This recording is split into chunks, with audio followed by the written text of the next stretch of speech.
We are live.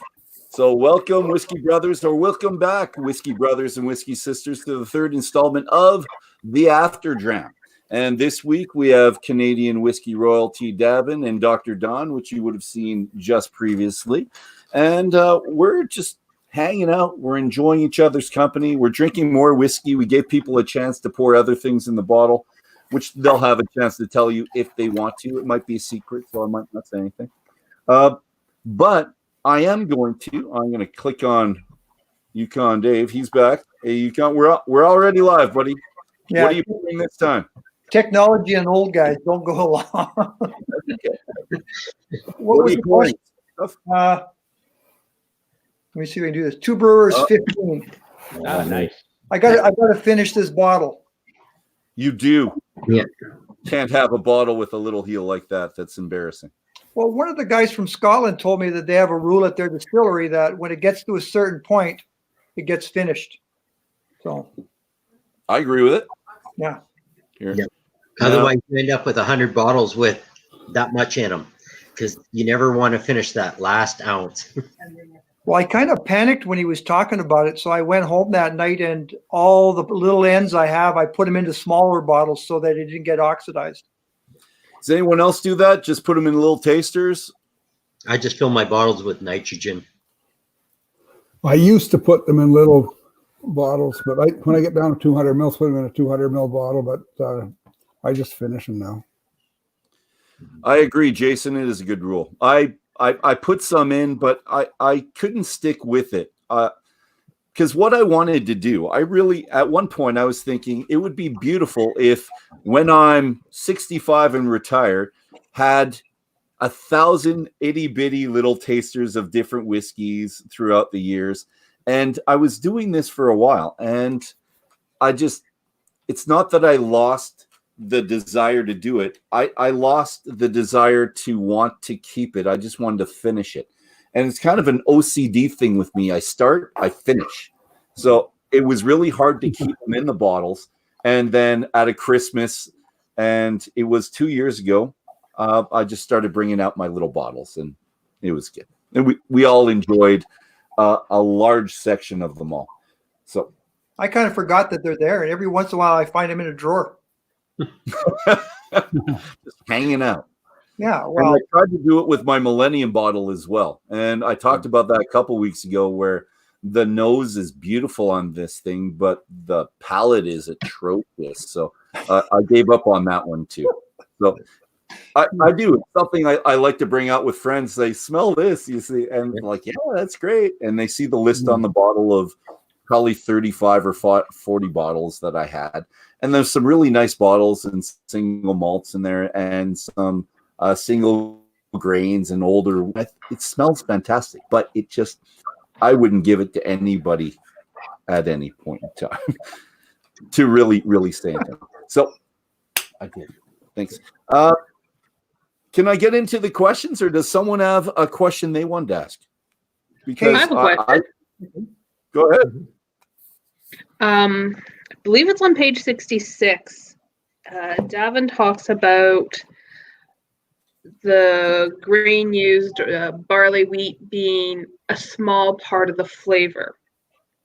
And I guess it caught me off guard. I've got a farm history, so I'm quite used to going out into the field with my grandmother, grabbing a head off a wheat or barley, and then putting it in my mouth and chewing it. So I got used to different flavors of the wheat, of the barley that he was growing.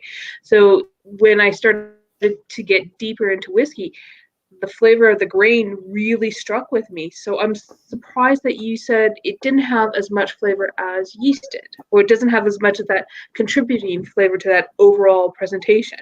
Well, you know what? I think it depends on how the whiskey is made. You can emphasize the flavors from the grain. You can emphasize the flavors from the yeast. You can emphasize flavors from other sources, such as, things that have absorbed into the wood, or you can emphasize flavors from the wood, or you can emphasize the flavors of slow oxidation. Like if you've tasted the Highland Park 50 years old, that is entirely, the flavor is all, oxidation, things like that. I'm pretty familiar with grain. My in grad school, I worked in a corn lab, and I studied corn in grad school, and in my undergrad, I worked in the barley lab, and I studied all the N7 grains in like wheat and barley and rye and triticale, oats, and all those. Yeah. So I've spent a lot, and I've tasted a lot of grain for sure. But I understand what you're saying, and at different ages, as they're maturing, the grains have different flavors. Like when wheat is green and really wet, and it's got a different flavor. And of course, soft wheat tastes different than hard wheat. And if you chew soft wheat, you can almost make gum out of it. The gluten kind of makes. Yeah. So, but I think it's really how it's processed. In a book, you can't really get into all the details. You could write a whole book on the flavors of just barley if you wanted to.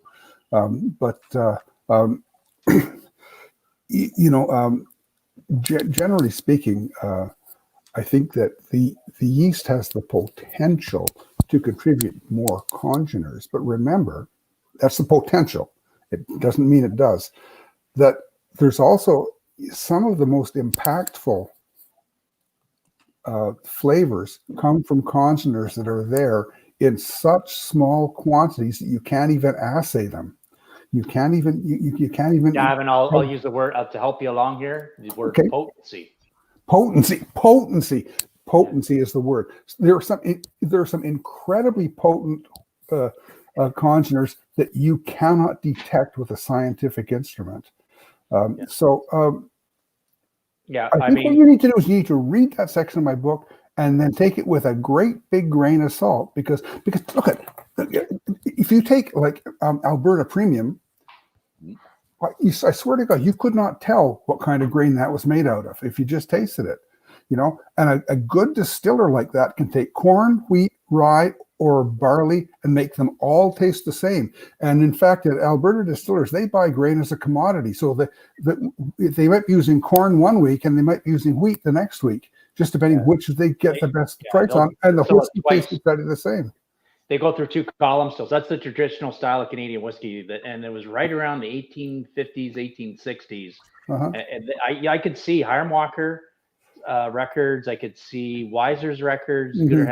I don't have Corby's records, but all of them started to put in the rectifying stills right around that time period. And we've been distilling that way ever since. If you distill it twice through 2 column stills, you can't tell the difference. And that's what Davin's saying with Alberta Distillers. But you got to be very careful. But they take exactly the very same mash bill and they distill it in the beer still and distill it in their pot still, and it is so insanely flavorful. You couldn't tell it even came from the same distillery if you thought rye, because that's rye, and that's what Whistle Pig is, and that's what Masterson's is, and Jefferson Rye. That's Alberta Distillers pot distilled rye. It's been through the beer still and then in the pot still, and they take exactly the same mash bill and they make a whiskey that you just cannot. It has no rye character whatsoever. So take it with a big grain of salt, Nicole, what I'm saying there. To build on Davin, there is a potency. I mean, there really is a potency factor. Ethanol is the most, if you want to quantify, ethanol's the most in whiskey, and that comes from yeast. Right? Ethanol. Right? You want to quantify it, but ethanol, it takes a lot to get flavor. Now, if I had geosmin at 10 parts per trillion, it will seem more potent than ethanol at 40%. That's cool. Talking about there is a potency factor to these going back to the whiskey wheel, to these molecules. There really is. There's a lot of them that comes out in percent levels, and you wouldn't recognize it. But there's certain things that comes out in parts per billion, parts per trillion that Davin said you can't measure. He's absolutely right. Trust me, because we go through it every day. That there's a potency factor. So if you just look at percentage wise, yeast is the most for sure, without a doubt. From a potency factor, I think what Davin's saying, it depends. Depends on how it's distilled. It depends on what the barrel type you use and thing. It really depends if you're looking at it from that perspective. From a nosing and sensory perspective, that's different than measuring it percentage wise. So is that kind of a wild card factor for you in the distilling? Or are you able to measure that? Well, that's where we want things consistent if we can. If I'm making a brand over and over again, yeah, it is a wild card, and we really rely on the employees making good decisions. Davin's had a chance to meet Christy at our grain elevator. Oh, yeah. Yeah, she's fantastic. I mean, she puts the brakes on right away. If you think the grain smells off and she's trying to smell for musty in a grain, she'll reject them. And then if we think there's something wrong, I mean, fermentation rise. That's why I keep saying it's a heartbeat. If it doesn't go right, your distillation columns are off. You can't distill correctly. Your dry grains will be off. It'll smell like burnt sugar everywhere around the building. I mean, that's why I say yeast is the heartbeat. If that doesn't go right, then it's wrong. All right, I'm going to stick with the yeast for 1 second because this was a point of contention a little while ago. So I'm just going to read something again. Page 67. According to one distiller, yeast contributes 25 times more congeners than wood or grain. And he continues, similarly, while the flavors produced during fermentation are influenced by which grains are fed to the yeast, most of the flavor molecules are actually made by the yeast. Yep. So if we agree with this, does this change anyone's opinion on is yeast an ingredient, which we talked about in our very first, I think.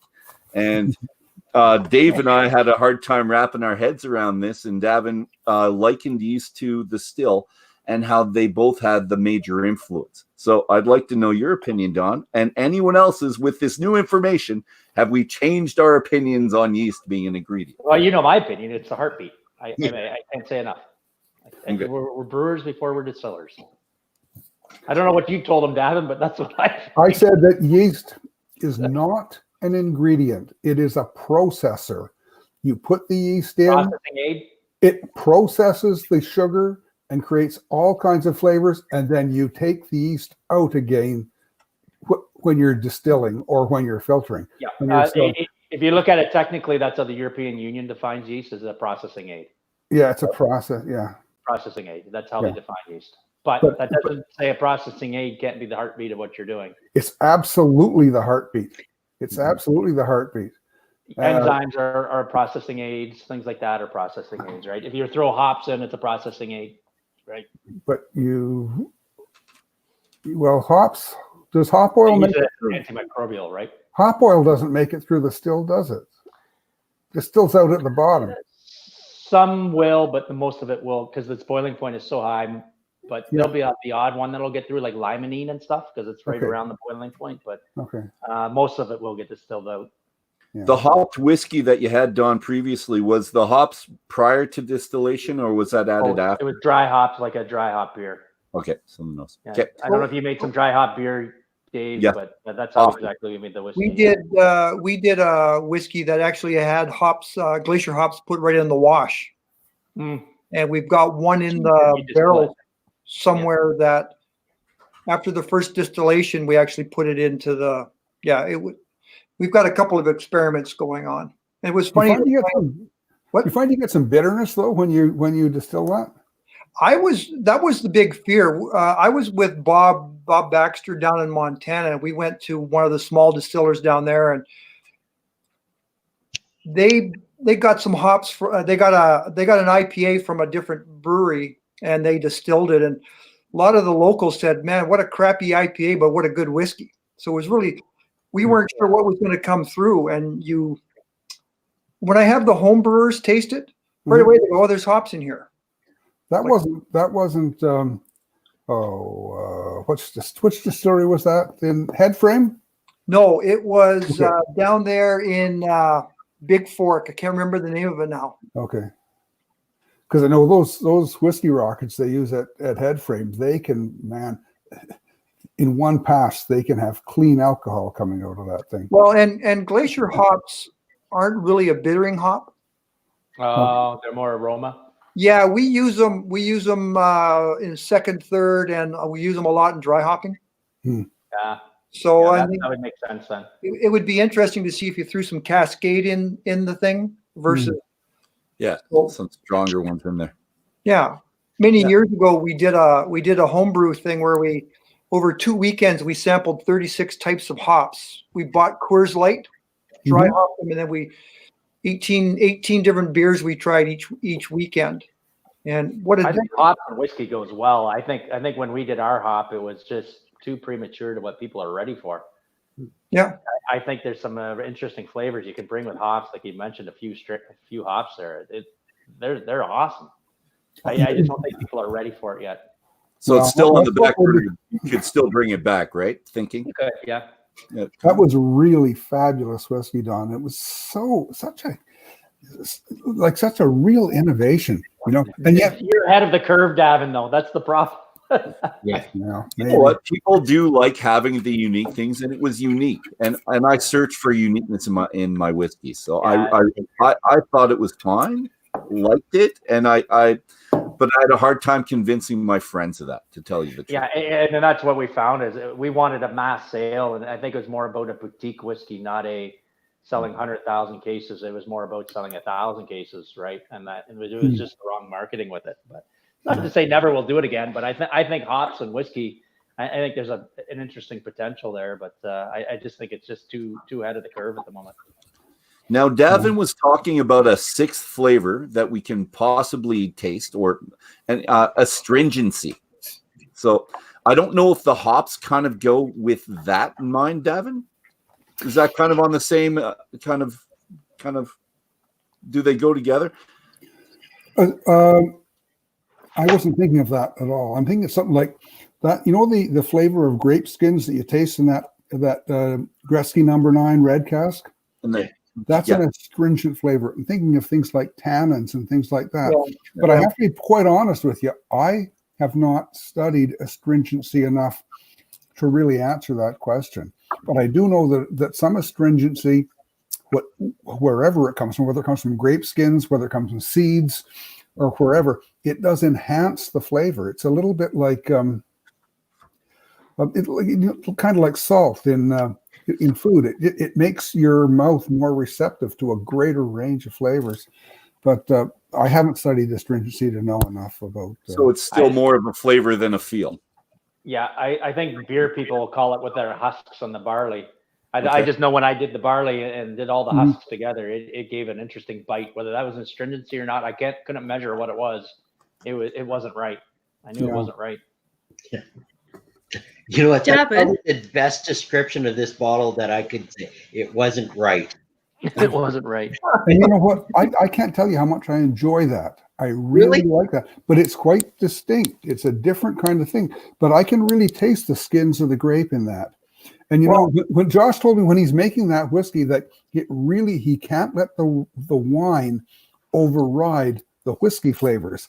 And I think in some of the very early releases from Gretzky, there maybe was more wine influence than you might want. I don't know how when you bought that bottle, but I find it's today. This would be the last batch. Well, anyways, but different people like different things, and you don't have to like a whiskey that I like. Yeah. I just found this left everything very, very short.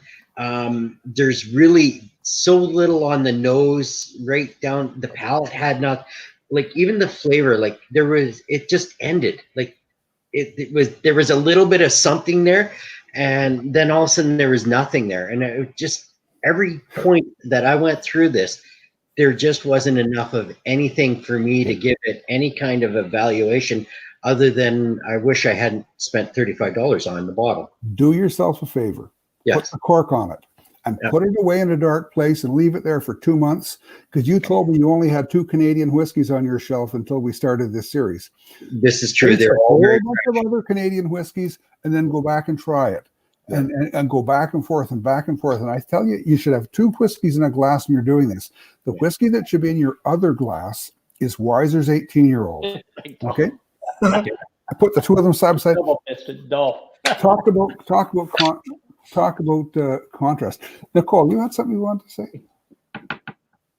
I was just going to ask about the 7th taste that they're starting to talk about, pungent. And do you see that coming out in whiskeys? I know nothing about pungency. I doubt it. I can't imagine it, but who knows? Ask Don. He's the artist. I'm going to try to think what can you give a little bit more of a descriptor of pungent? Well, no, I looked at what the current sort of taste bud descriptors were, and they came out salty, sour, astringent, sweet, pungent, bitter, and umami. And it really struck me. I'm like, pungent. How blue whiskey? cheese. How would you describe that in a taste? Would pungent be like a rotten natural gas smell? Is that what somebody would say pungent would be? I'm thinking like that too, like Maybe a blue cheese smell. So, or flavor. So Yeah. The blue cheese is pungent, yeah. So I would say that's a sulfur note, and that would come from yeast. Butyric, yeah. Okay. Yeah. Yeast would make sulfury notes. You can probably get a little bit of it with malt as well. You get the dimethyl sulfide, trisulfide. I think you can get some bad malt. And I think that's one of the things we found with the rye malt when we were making lot 40 years ago. I know you like the malt in it, Davin, but I think this is what maltsters do.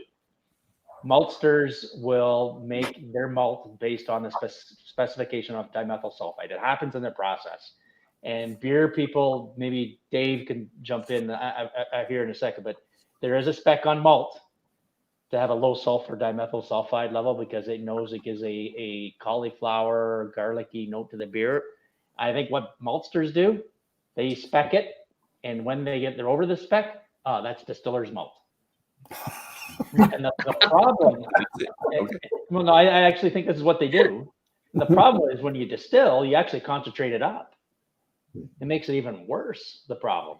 So when we started pulling out malt on lot 40, that's when we started winning the Canadian Whiskey of the Year with that brand, Davin. I think there's a dimethyl sulfide issue. And is that pungency? I don't know.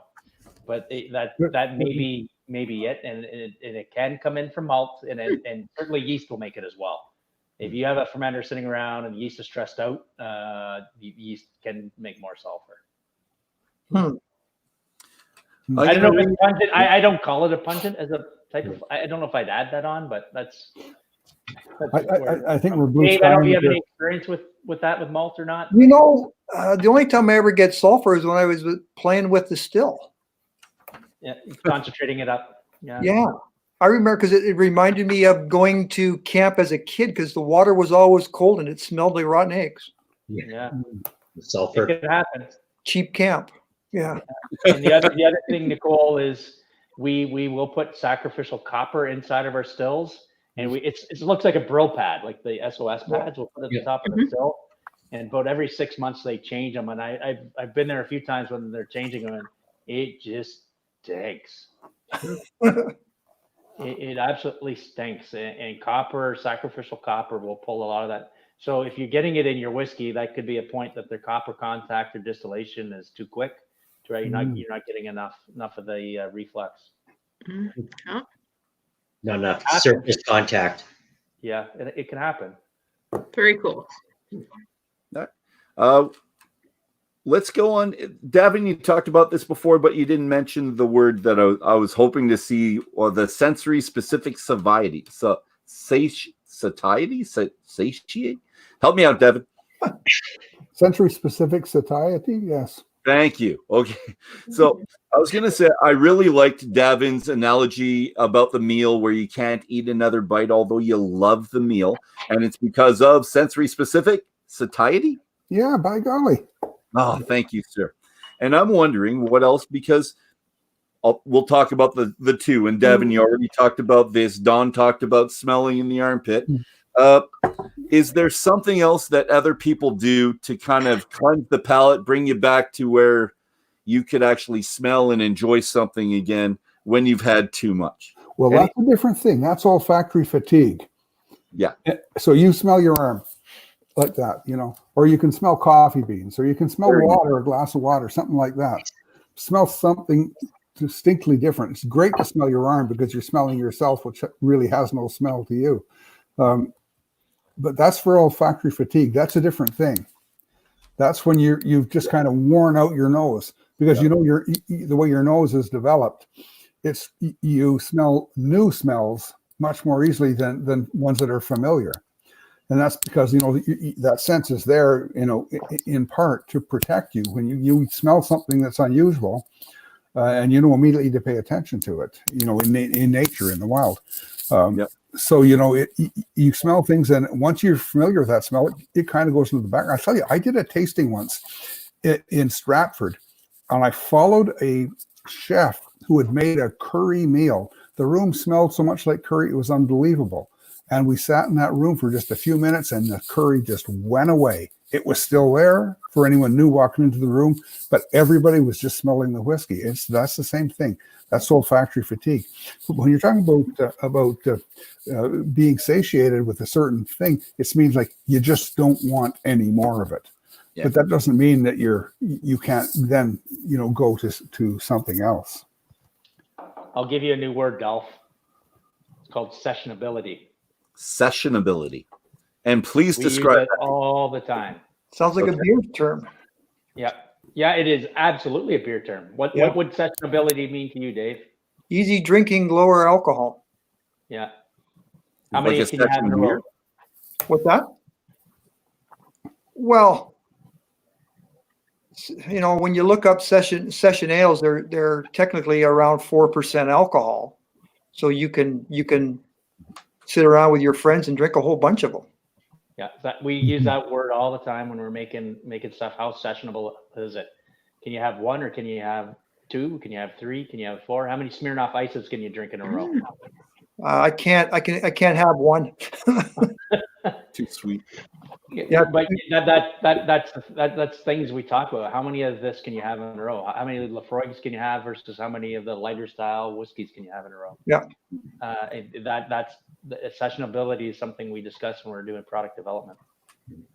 So Don, when you're going through something and smelling and tasting, at what point do you stop? Do you have something that tells you it's not working anymore? Something that tells you got to stop? Or do you just pound through and just make it work? You just kind of know. I mean, you just stop and pause, and you can go back to it. And to Davin's point, where he was mentioning with the curry, we have that issue with our panels right in and around our distillery because there's so many smells.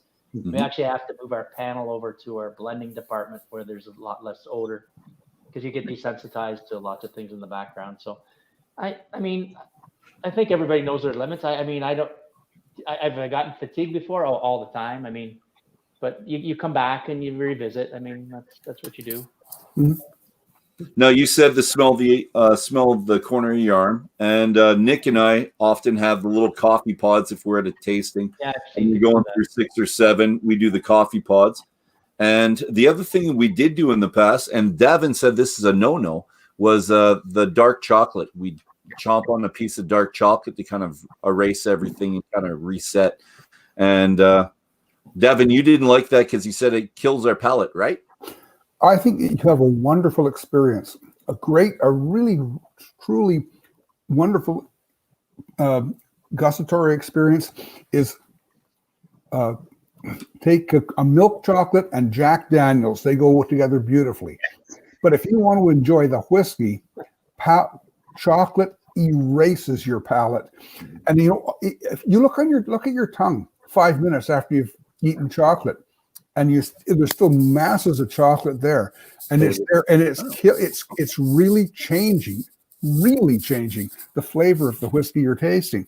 So if you're sitting there with a session whiskey and just enjoying yourself, great, have some chocolate. But if you're trying to reset your palate, chocolate will kill your palate. And the other thing that kills your palate is coffee. I know that it's popular for some people to drink coffee. I think that idea came because some distilleries, they will keep coffee beans to smell to refresh their nose. But if you drink coffee and chocolate and things like that, they coat your tongue. Particles get right into the papilla on your tongue, and it ruins it. You cannot then do a fair assessment of the whiskey. That doesn't mean you can't enjoy it. You truly can enjoy it. But if you're trying to figure out the whiskey, chocolate is just a no-no. Yeah. Yeah. To build on Davin, when he was saying you have whiskey side by side, that's exactly how we test whiskey. That's exactly how we do it. The most important thing we do is our sensory test. We got probably $1 million worth of analytical equipment that can measure things up and down and sideways. At the end of the day, if it doesn't smell right, it doesn't get released. And the most important thing is the standard we have. That's my job, is to develop the standard for Lot 40, develop the standard for JP Weiser's 18-year. And keep it. So we're smelling 18-year, and we're smelling today's sample. We're doing it side by side. Whether you're fatigued or not, the one thing that will be off, it'll pick up, because that's the one thing you're not smelling to the standard you're smelling it to. Yeah. Standards are huge to distillers. Absolutely huge. Now, there's a couple of philosophies out there. Some distillers, which I think is the wrong way to do it, is they'll take the one batch, this is a standard, and they'll add more onto like the umami bottle. Yep. Or I think that's absolutely wrong way to do it. I think you grab something in the point in time that you're happy with. That's your standard. You collect a hell of a lot of it. And then you have ways of measuring it, because what can happen is your equipment can wear down over time. So if you keep adding to the bottle, all you're adding to is the wearing down of the equipment. Okay. You want to, whether you were to install a brand new piece of equipment again, like stills will wear away. You want to make sure you have a sound standard that's made on the equipment the proper way. The standards are the most important. We take it religiously. Most important thing is the gold standard of whatever we're making. Now, for comparing, though, I don't do it like you to try to make something, to keep that standard. You're finding the nuances. That's what I'm doing, but it's usually a peat with a non-peat. And I don't know if that's good or anyone else does that, but when I'm trying, because it drives me crazy when I can't figure out a scent. It really just drives me insane. And I found that if I do a peat with a non-peat, I can pick up the nuances in the non-peat. Not so much in the peat, but the non-peat because of it. You got to appreciate what we're doing, is we're trying to make consistency. Yes. Yeah. And the gold standards are the most important thing for us. Most important. I can't stress that enough. How to get your product consistent. And a question as well. This for everybody. I'm gonna use an analogy of a puppy. So whiskey's like a puppy. You can find something to love in most of them. Having said that, would you like to know, and I just want to know how people generally feel about this. Are you more of a creamy, oily person, or kind of a tannic, pleasantly bitter type of person? I'm just going to ask. Yeah. Davin, have one or the other? It depends on like everything, but it depends on the whiskey. You know, I really don't. I'm not going to say, because I mean, I enjoy some rums. I enjoy tequila. I enjoy, bourbons and Scotch and things like that. But I don't think I need to settle on one thing. I don't always have to have a ham sandwich every day for lunch. That's not necessarily my favorite thing. But I do enjoy it one time, and then the next time I enjoy a cheese sandwich. I don't think that you can pick one. You may pick one particular brand that will be your brand for life, but no, I don't lean. What I'm looking for is a whiskey that is well balanced, has no rough edges, no sore thumbs sticking out, and that has good complexity for its price range, and it just has a good balance of different flavors. So that's what I'm looking for. And whether it's creamy and smooth, I love those whiskeys.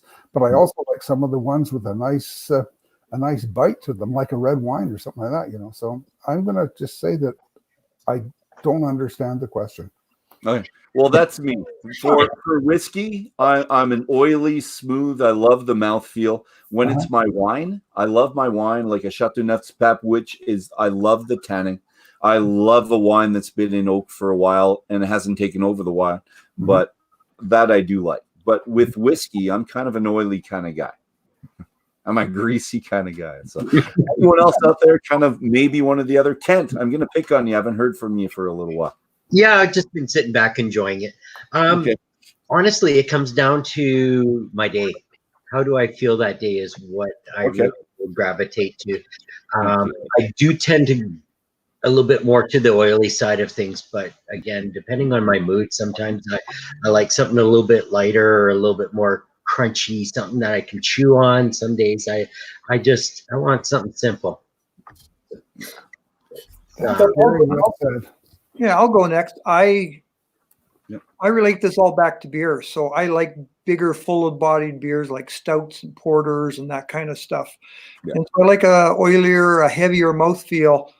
But I've come around to the peat where I'm now enjoying the peat. I find in the beer world we've got so many IPAs out there that I just call them hop water. They're all thin and they're bitter. Hop water. And I just don't like unbalanced. Like I tried the Lafroig quarter cask last year, and I'll never try it again. I don't think I will. It was just nothing but peat. Yeah. Okay. Which is funny because that's my brother-in-law's favorite. That's his daily go-to is the quarter cask. And I've eaten raw hops, like hop pellets, and think, yeah, that's what bitter is. That's all that is. That is bitter. So I look at Lafroig quarter cask as that's all peat. Yeah. Nick, how about you? Depends on the day and what I feel like drinking. No, You're asking me to choose a favorite whiskey. That's not going to happen. no, I've never asked you. There's different whiskey, different days. I know that. But Exactly. I still lean towards the oily, heavier mouthfeel. And Don, I'm really interested when you're making things. Where are you? You're not in the middle of this. Again, depends on the brand. We're making brand search. I'll default back to the standards and stuff we talked about. When I heard you say creamy and oily, those are opposites to me. Oh, really? Yeah. Are Oily you? is the tails coming out of a pot still, and creamy is your heads. That's the dask still, and they're two different parts. They're two absolutely different parts, and they're polar opposites to me. I'm thinking how it feels on the tongue and could I say velvety? Would that do both or no? Or am I still velvety would still be more on your rum side of things to me. Okay. And that's diacetyl, and that's what they're looking for. I think creamy and oily are opposite things. I actually do. And then the other you said was tanning and what? Was it bitter? Bitter, stringency, I tend to like whiskeys with good quality wood. And I think it's a signature of what you're seeing and stuff I'm making. The cast strength Lot 40 this year was in French oak. I think you guys are all aware of that. We've done Pike Creek and some French oak and Hungarian oak. A lot of the alumni series we've done, I put some new wood in those things in the Gooderham Awards brand. I do like the nice tea, vanilla, caramel, toffee notes that brand new virgin oak will do. Bourbons are in new wood too. I like playing with whiskey, Canadian whiskey. I think it balances very well with rye. Lot 40 is a great example. Yes, we did that in 2012, put it in brand new barrels. Mike Booth previously put it in used barrels, and I think that was the best change for that brand is that rye balances nice with that. So Dolph, I just would be careful. Maybe you're misdescribing something. Maybe creamy to me is more of a diacetyl rum note, and oily is that's that note that gets me on my side of my tongue and just lingers there for a while. That's fusel oils. We measure for it, maybe because I'm aware of what that is. Okay. When you say creamy, I think light. The way and for me, that's a wheated whiskey is kind of light and creamy the way you're describing it to me. Yeah. See, I see creamy as almost viscous. Yeah. Like I look at cream corn, that kind of stuff. And so creamy and oily to me sounds close. So I've had a hard time with creamy because I like the oily. So I'm trying to think, well, I don't get creamy. And Jack Daniels would be a classic oily. They get lots of fusel oils in that. Oh, okay. That's a classic oily. Lysozymal alcohol, all those things would for sure. Bourbons would be oily. Okay. And Davin talked about corn being creamy. Yep. Yeah, if you truly, but a lot of them put rye and wheat and lots of things in it. But yeah. Well, creamy or slippery. Rub your tongue against the roof of your mouth after you've swallowed and see how slippery it is. Yeah, to me, they're different things. When I just make a description to it, or at least our panel members will talk the same language. I think that I guess if it comes down to the most important thing is as a blender. if you can get your panel group that you have, which we have 20 to 30 people that do it on a daily basis, describing it the same way you would, that's the best thing for you, right? So then you can troubleshoot if you had to. Same thing with teachers when we're correcting stuff and you do stuff on a large scale. You want everyone talking the same language so that we all come up. Well, any changes we want to do, we know exactly how to focus within the group, right? So that's good. I'm going to ask people for a favorite quote. Did anyone get one? I actually paid attention this week, and I did. All right, I want to hear it, Dave. All right, and this one really really kind of put this whole thing into perspective for me, because when I first started, I thought, well, this is going to be fun. We're going to sit around and talk and drink whiskey. And this has become so much more than that. So Davin said, Canadian whiskey has so much more to offer those who make even the smallest effort to understand it. Well, I'm putting the effort in now. Let me tell you. I got to go out and go shopping and get a bunch more whiskeys, and that, it's like everything. I put a lot of effort into understanding single malt whiskey, and now I'm going to for sure put some effort into understanding Canadian whiskey. Let me say two things. First of all, I see that we're live, so people should know they're talking about this. We're talking about this book, Canadian Whiskey, the New Portable Expert, which I wrote. Secondly, you work for two brewers, so you probably taste a lot of two brewers whiskey. There's a something that happens to your palate when you taste a lot of whiskey or wine or beer from a single producer. You get what is called cellar palate. And all of a sudden, the stuff you made yourself tastes a lot better than it really is. And it's really important to taste a whole bunch of different people's products. This is why I was talking about sitting around with those winemakers in France. They all bring their different products, and they all taste each other's together and talk about them, because they know that if they really, after a little while, it's like your mother's cooking. My mother was the very best cook in the world, but most people think that. And Why was it? Right. I can't agree with you more, Davin. Yeah, I can't agree with you. I taste our stuff all day long, smell our stuff all day long, but that's why when I go home at night, I do look at competitors. We said that at the very beginning. Yeah, absolutely. I think it's very important for a blender, absolutely, to taste other stuff and get inspiration. There's certain brands I've got inspiration for, and I've done and tried to repeat. And there's certain brands I said I'll never make that. I agree with that comment, Davin, and on the beer side of it, I sample all kinds of beer. I'll bring it home and sit down and sample it. But when I'm sampling whiskey, it's at a whiskey event, and so it's quick. I don't get time to sit and think about it and then try it 2 days in a row. When I'm working at a whiskey event, I can't have very many because I got to drive home. Yeah, I understand. And that's where this has really changed my whole thinking. Yeah. You're selling yourself short there, Dave. You've been to lots of whiskey tastings with me and Nick, and I'm sure Kent, you've been with some. There's the Alberta Scotch Societies where we have six of them. So you've been to those, and you've contributed. I'm a little bit slow. It takes me a while to figure things out. Yeah. And sitting in a room for an hour, I don't think it gives me the time that I need. Okay. Yeah. When I hear somebody though say, I only like single malt Scotch, or I only like bourbon, I say there's a guy who just hasn't tasted enough whiskey yet. I got a whole bunch of bourbon in my whiskey collection there. Mm-hmm. Crack them open. Yeah. I've had people come up to me at Whiskey Fest. Where's your cask strength whiskey? I'll only drink cask strength. Yeah. I like those guys. What the hell? I just don't understand why suddenly people want cask strength whiskey now. I remember when you could not get cask strength whiskey, and then the Scottish started introducing cask strength because it meant they could sell 50% more whiskey in the same bottle. That's why they were doing it. And suddenly it became a virtue. And I don't understand, because I think people who like what cask strength whiskey don't really like whiskey. Because whiskey, it's to me, it's one. It ain't so, Davin. 40. I know everybody disagrees with me. They're right.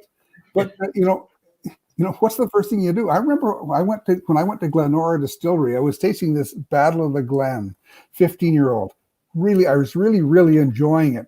And Donnie said, well, you know, I got some cask strength up in my office. And he went upstairs and he brought a bottle of cask strength down, poured it for me. I drank that. I took about 3 sips of that. I added some water. Water to get it down, yeah. To get it down so that you could taste the flavors in it, you know. And to me, but maybe that's just me. I like sussing out the different elements of it and really kind of analyzing it. And I do the same with food and with meals. I drive my wife nuts, you know, because you know, she said, which one of us don't? I'm eating a salad and I'm enjoying 3 different kinds of lettuce in it, you know, and it's just there's nothing wrong with just taking, having your own brand and drinking it for your whole life and enjoying it. But for me, there's something about understanding all the differences. And to me, cask strength doesn't do that for me. Cask strength, the first thing you want to do is add water. Well, see, add water. Still learning. I'm really interested to find out what's the distiller trying to tell me. So I try the cask, and then if I like it, I drink it. If I don't, if it's usually it's a little too hot, I'll water it back till I get to a point where it's enjoyable. Yeah, exactly. So I think this guy's like a chef. They're here, try this. This is my creation. But I would blend different things at different strengths, though. So the strength I put it at would be, I would put different things. Yeah. Because I know the intensity of flavors at different strengths, right? Yeah. You're blending to that flavor profile at that level. That this is the master chef is designing something, and this is how you want it to be tasted at. That's exactly what I'm doing, right? But if I wanted something at 57%, I know you're having cask strength lot 40 right now, Dolph, but I honestly, I think lot 40 is better at 43. I think you get the fruity notes balancing better with the rye but there's a portion of people out there that want that at high strength. Well, I don't know if it's a pretentiousness or what. I don't know. Maybe the comments of people watching. Yeah. I put the cask strength down to 40%. So I did a little bit of math and how much I'm supposed to do. So for the ounce, and comparing it to the lot 40, I like the cask strength more than the watered down version, but I do like the non-age statement more than the cask strength that was watered down. And I don't know if I'm supposed to get this done, but I get a smoke. They're different ages. Right away, the difference you're going to get is age. But I get a smoke on the non-age statement lot 40, and I don't know if I'm supposed to. So I might be having stroke. Yeah. So one of the things we've done with lot 40 was we switched over to Prosecco rye with that one. Okay. And we do realize it's a little bit more spicy than buying grade 2 rye. So I don't know which bottle you have there in front of you. So that might be what you're picking up, but I think it's making it a little more spicier, a little bit more better. And that's where lot 40 is going to go. I can't tell from that. I can't tell from that. But that's the direction we're going to go. We want to make sure it's consistent, spicy, the expectations of who the drinker may be, right? Quite frankly, Dolph, to be honest with you, that 12-year you're drinking, it has a little bit of a dill note to it, probably. Yes. Yeah, I know. I'm very familiar with it. Pickle, but no dill. Not dill pickle, but the dill, the weed. Yeah, that's a defect. No, good. No, that's a defect. A defect. I thought you said it's a fact. I'm going. No, I believe you. A lot of people will have the expectations that rye whiskey, 100% rye, is going to have a dill note. Really? But what that is you got infections in your fermenters. Because rye is so hard to process and to get sterile, it's an issue. And a lot of rye whiskeys out there will have that distinctive dill note in it. So I remember watching somebody critiquing this year's cask strength lot 40, the 3rd edition. They're sitting there tasting it, exactly what you're doing, the 1st edition to the 3rd edition. Okay. And the 3rd edition we aged it in French oak. The 1st edition we aged it, and I do know which lots we used for it and picked it out. Oh, this 3rd edition, it's not right. It doesn't have a dill note. And I said, yes. That's what I'm trying to get out of the brand. Because we changed our cooking system in 2005, that we now know we can make sterile rye mashes and we don't get the infection levels that we used to with the one you saw in the 12-year. And smaller distilleries would have a hard time doing that. Then I'm guessing. Have a hard time, or if they don't know what they're doing, yeah. And there's even big distilleries out there. So if you go and buy some straight rye in the U.S. and you get a dill note to it, I find, oh God, these guys are out of control. And I know who they are. I'm very familiar with who these guys are. They're out of control. And then you start reading a little bit more about what they're doing. Oh yeah, it's a natural process, natural yeast. We got these wood fermenters. So they start building a little bit of the excuses into it a little bit. Yep. And it becomes the signature to the brand. But I know if you make rye whiskey the proper way, you're going to have just a beautiful, nice, spicy note to it. All right. It's the eugenol, the clove note that you're looking for, the 4-ethyl glycol note. But that dill note is a mistake. That means you're out of control. Okay, good. I'm going to do most people don't know that. I honestly, they don't. And I remember watching that guy's the critique of it. I'm not going to tell you who he was. Not anybody reputation. Yeah, that's great. And then, oh no, this is wrong. But people have been so accustomed with this dill note for years and years and years and years that's not what rye whiskey should be. Well, now it's unmistakable, and I'll remember it now. And that'll lead me to a question I have later about people who do the presentations, and does anyone have a story about being led to think it tastes like something else?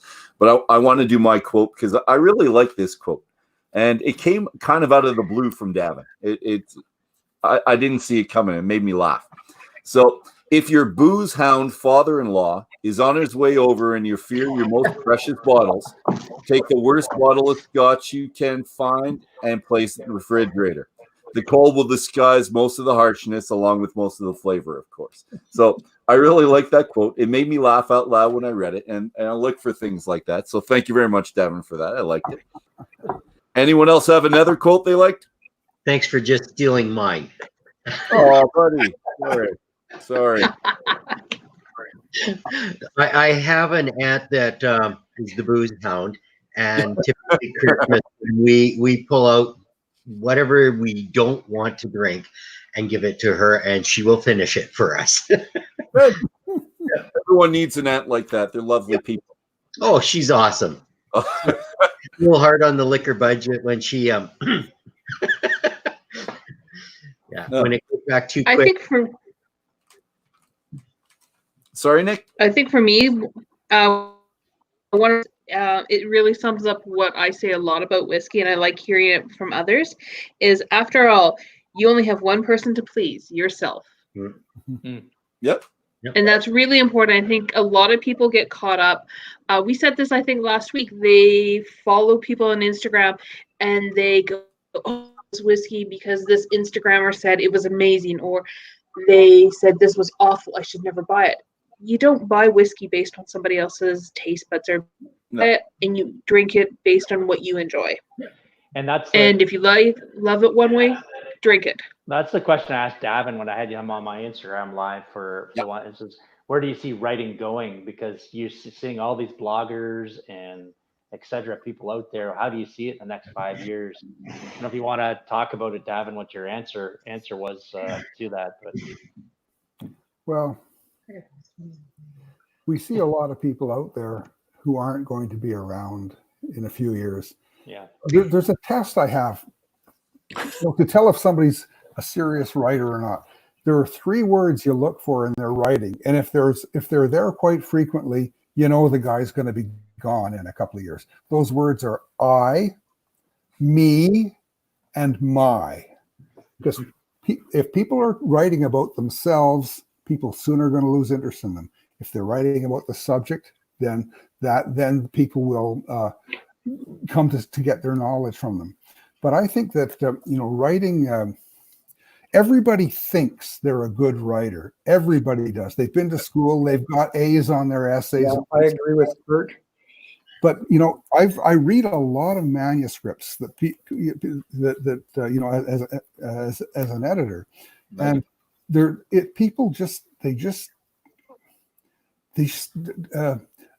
are ways to say things that are succinct and at the same time convey a lot of information in a short space.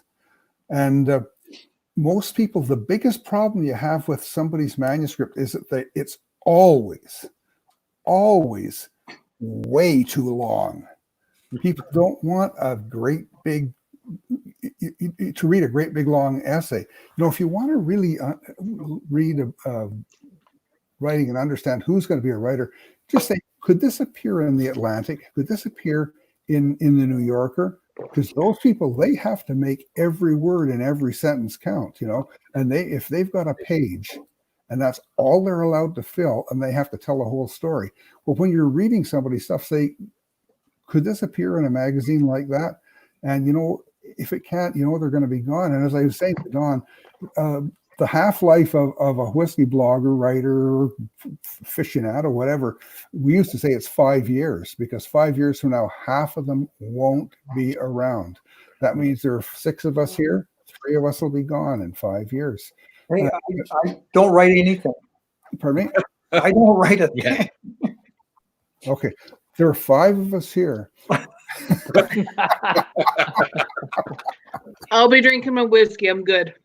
So it's not,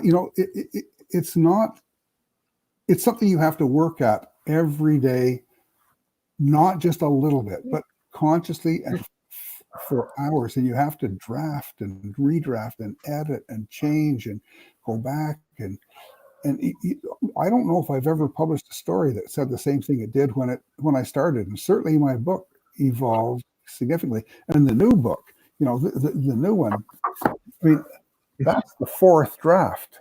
That's the 4th draft. Believe me, it changed incredibly. And not just because there is new distillery after new distillery, because what you changed actually. Because you can just change one word can make a huge difference. For example, if you write a sentence and you say so and so happens, but so and so, you tell a story there. You can say something in a sentence. He's a great eater, but he's also a lot of fun. Okay. Now, if you take that sentence and just change it and get rid of the word but and put the word and in there, all of a sudden it means an entirely different thing, exactly the same thing, but now you've got a positive opinion of that person rather than negative. And it's just, there are all kinds of there's so many things and it takes years and years of practice to do that. And the best thing is to read something you wrote 5 years ago and publish, and then shudder. Shudder. And I think one of the worst things that people do is just publish before they're ready. They get out there and they just go way too soon, and then they have to live with that for the rest of their life, And some of these things. I mean, I remember it's always there. I remember a whiskey book that was published in the 90s, late 90s, maybe. It was embarrassing. It was so naive, just embarrassing. And we predicted, that guy is going to be too embarrassed to show up at a whiskey show once he realizes how bad his book is. And it's true. He's gone. Oh. He didn't last very long. Disappeared. He was a big man, throwing his shoulders around. And even in this, and that, I think my question was more to Davin. You're seeing all these bloggers and everything on the computer now. They're not in books or magazines, and there seems to be more than ever. Who's going to stand in the end, or who's the credibility in the end? And it's an interesting time for whiskey producers, from my perspective, anyway. Yeah. One of the things we're seeing is that the bloggers are sending us notes. Yeah, we have an audience of X number of people. Can you send me a bottle of whiskey? I'll review it for you. Yeah, no, I can't.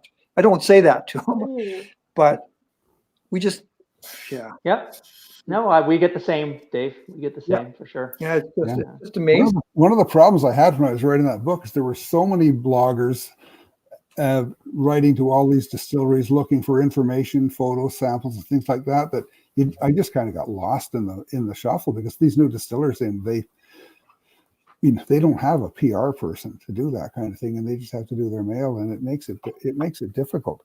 But one of the real problems is that when people get when distilleries get a lot of exposure with these low impact bloggers, then the magazines aren't interested in them anymore. So you can by really serving these small things, you can get so overexposed. Pardon me? Because it's not a new story anymore. It's not a new story, and it doesn't. And you don't want to. The magazines don't want to do that. They don't want to be scooped by a blogger. They don't want if it's on Instagram, it's gone as far as getting it into the media. And what's kind of sad about that is that those magazines hang around forever. I still have the very, very first issue of Whisky magazine. Interesting. And I have every single issue, I have to say, but because I've always bought it, and I didn't subscribe. I always bought it at the store. And the magazines are going into libraries, and people are indexing them, and they're around. When we do research, we can look at old newspapers from the 1800s, and the blogs. As soon as the guy stops paying his fees, it disappears. You can maybe go to Wayback Machine or something, but depending how often it was sampled. So. I think that distilleries like Two Brewers has to be kind of strategic in who they have talking about their whiskey, because if you get the wrong people talking about it, the right people aren't interested anymore. Yeah, like I said, there's guys that I've got one guy here in Edmonton keeps saying, "Yeah, well, send me a bottle."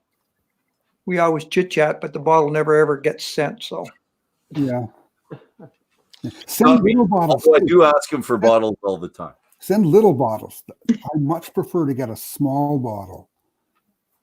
Yeah, I asked to send me the smallest bottle you've got. It's got to be consumer packaging, obviously. But if you do a 200 ml, send me the 200. That's what I asked one of the guys in Ontario, and he kind of got friendly on Twitter. And I said, "Well, what size sample are you looking for?" He goes, 200 mils. Well, that I can do. That's not a problem. Yeah. But you say, "Send me a bottle." I'm thinking, well. If you're writing for a magazine, it's got to come in consumer packaging. It can't be a poured sample. Oh yeah. But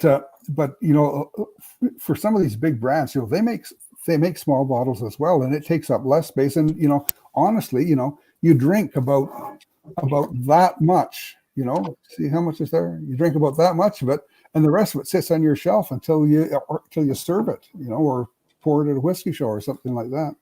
Well, I know some of these guys invite their friends over, and look at all the booze I got for free.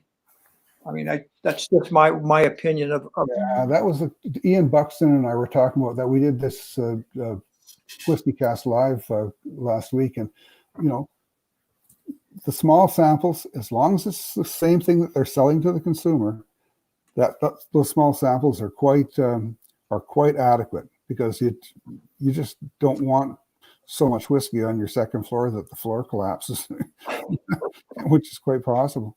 I was in a liquor store here in Alberta, and the guy says, "Hey, did you hear about our big accident?" I said, "I don't know what you're talking about." And his high-end cabinet collapsed. All the shelves broke. He showed me the videotape of it. It was on security camera.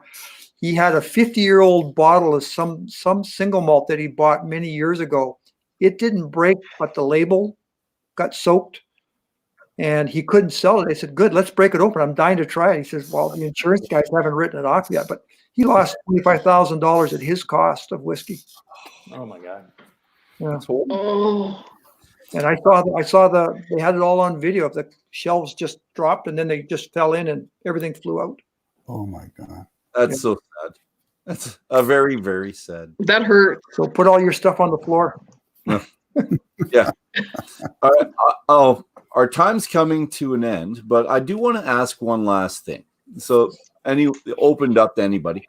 Did you learn something that you'll do in the future reading that one little section? And we've been talking about it for a long time, but it's a 15-page section. But a lot of information condensed in there. And I have a couple things, but I want to let other people chime up. Something that you learned that you will do or remember in the future. Well, I'll go first. Okay. I always sample something and then put a few drops of water in it.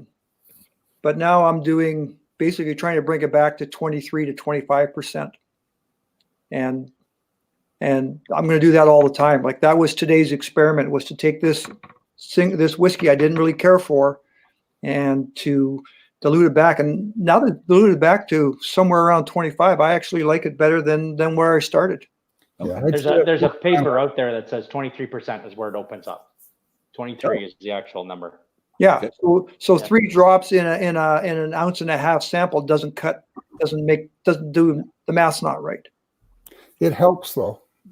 It does. You get the hydrophobic congeners. Do get expelled. Definitely. Oh, there you go. We could hear you there for a while, but now. There you go. Anything else in there to add to that one? I agree with you, Dave, but I get to that point when I can't figure out the flavor, and sometimes it's just driving me nuts. And I have 2 whiskeys. I've done that. I've done everything.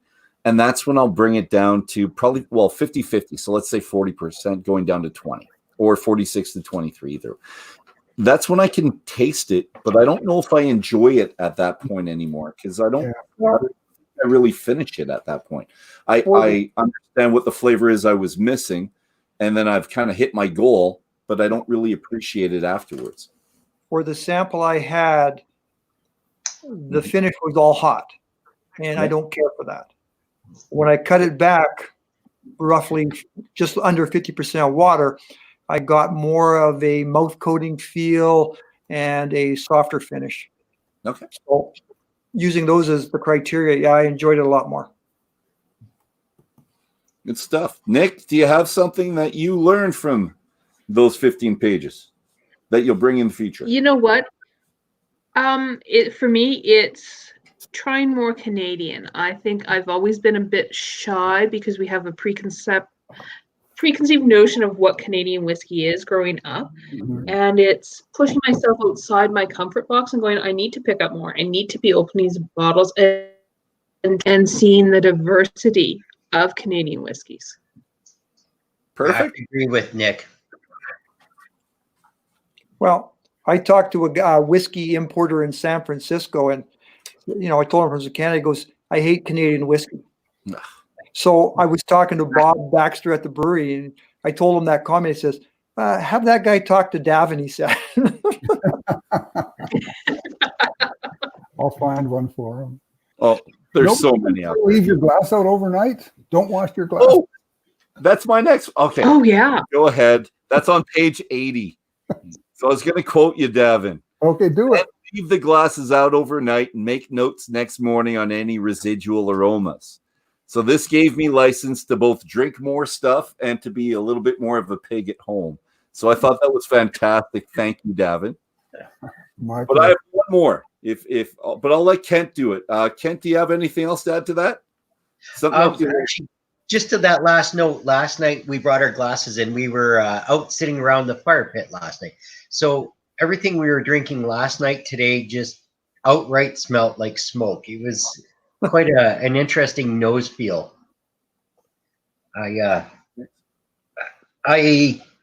Sorry, internet's going a little bit haywire here all of a sudden. But and you're the smart one. Yeah. I'm going to be checking my antennas later. Anyways, let's get it back onto that. This whole process of the last couple of weeks, I think coronavirus has brought us all a little bit closer together, even though we're separated by space. But it has been quite interesting. As I was telling Davin earlier, I started out with 2 Canadian whiskeys, and my preconception is always that it's just been junk and you mixed it with Coke and you got drunk on it. And actually, going back about a year, Dawn was in Edmonton here doing a master class for us, and I got a last-minute invite to it, and it kind of opened my eyes to Canadian whiskey. And I started drinking a little bit of J.P. Weiser's after that, and going, yeah, this is actually pretty good stuff. Realizing that I don't have to mix it with something to make it taste good.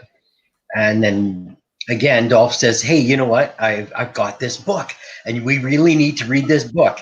And it's by this guy, Davin, blah, blah, blah, blah. And I'm like, I don't even know who the heck he's talking about.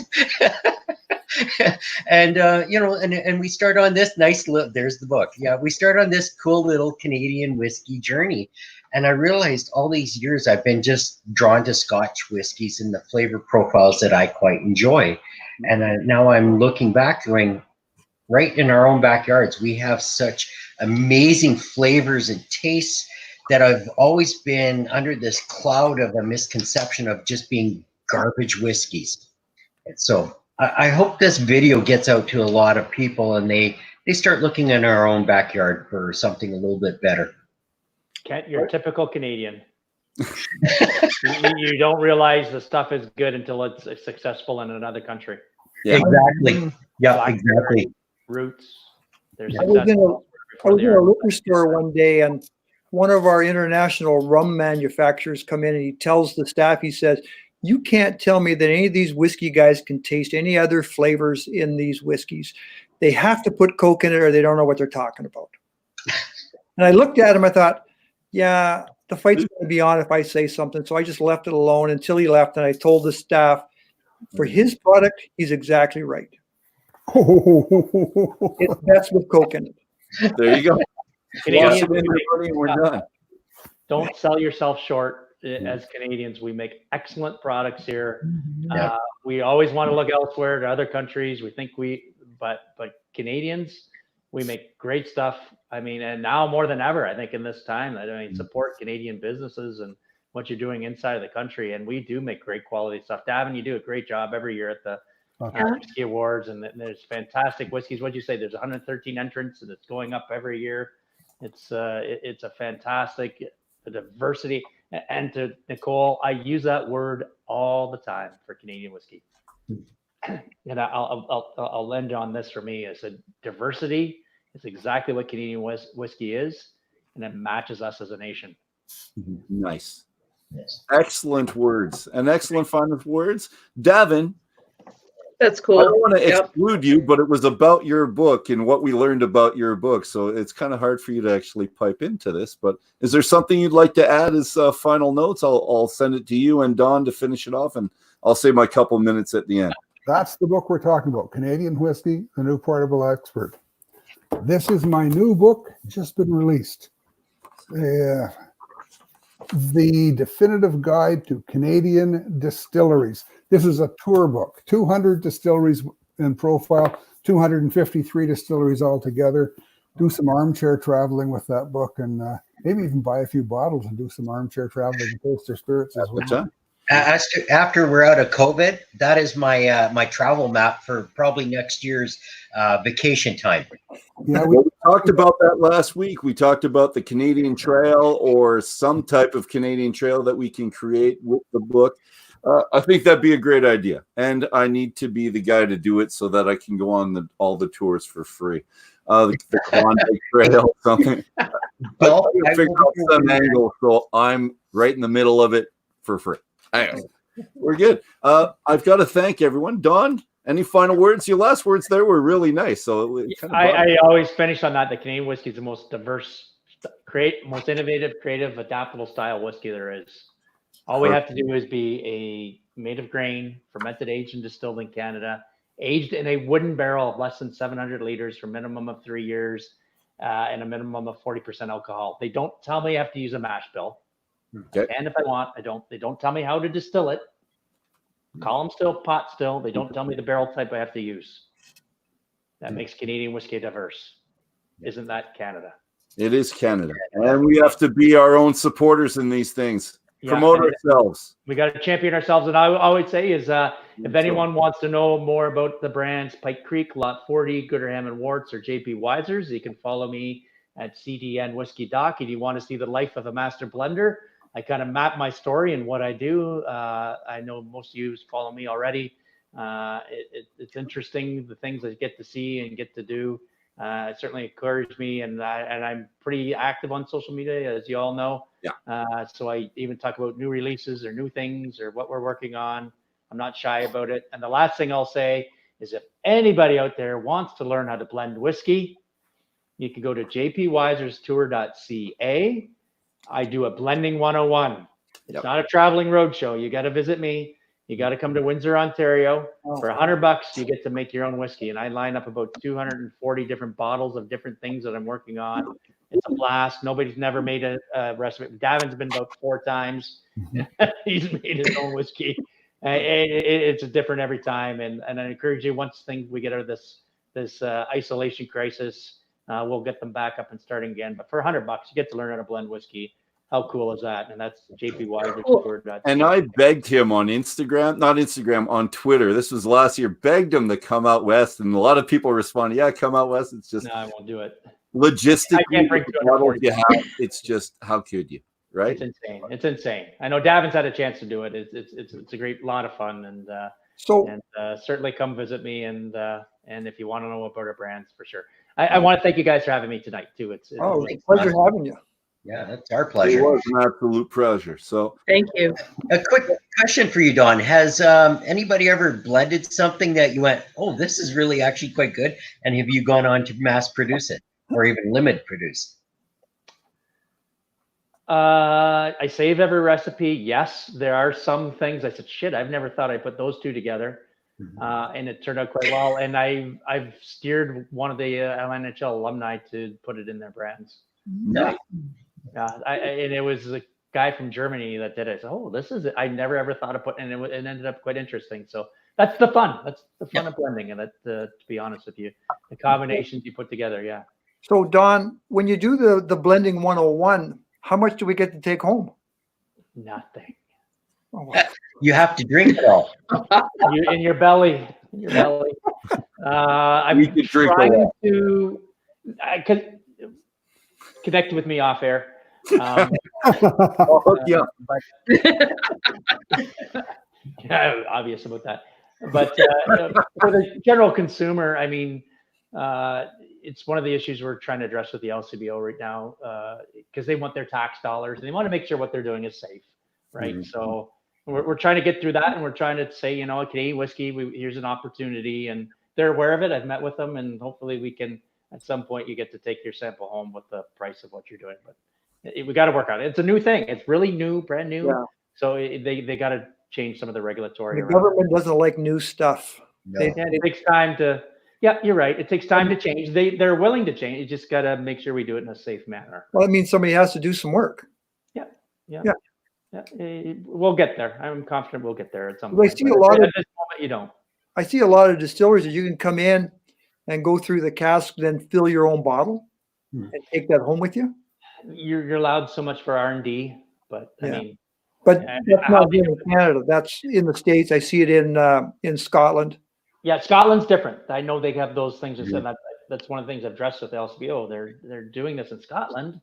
They're doing this in America, but how come Canada, we don't have the opportunity that the consumers get to have this experience? It's a fun experience. So like Davin, I know you've done it. It's a lot of fun. I think if we want to promote Canadian whiskey as general, I think we all should be able to do it. I agree completely. And the next time that I'm in Ontario, which was supposed to be this summer, I'm heading right there. Okay, so what I'd like to do right now is thank everybody, past, present, future, who's ever tuned into us, all our viewers and our panel, and especially our two whiskey gods here in front of us, Dr. Gon Livermore, Master Brewer at Hiram Walker and Sons Distillery. No, Brewer, Distiller, Blender.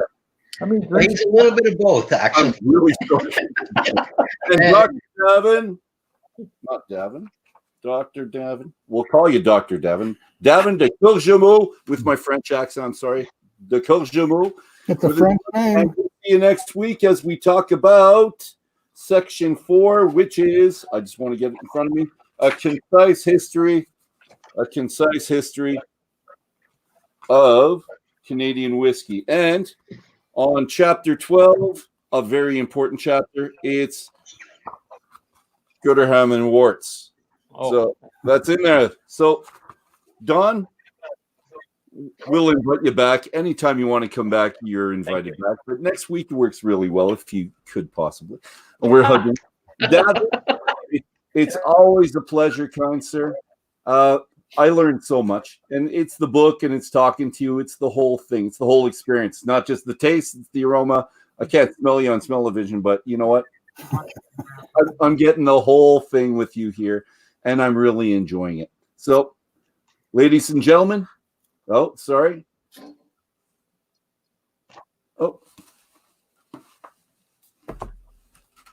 Pick this up, read it.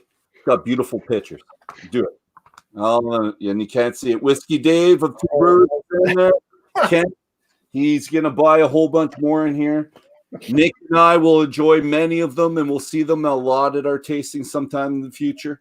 Thank you, and I'm quoting a beautiful man. Thanks for being awesome, everybody. Hopefully we know who I'm talking about. One of my favorite lines. Thank you. Cheers. Take care. Guys, and thank you so much. Cheers. Thanks, John. Thanks. All right.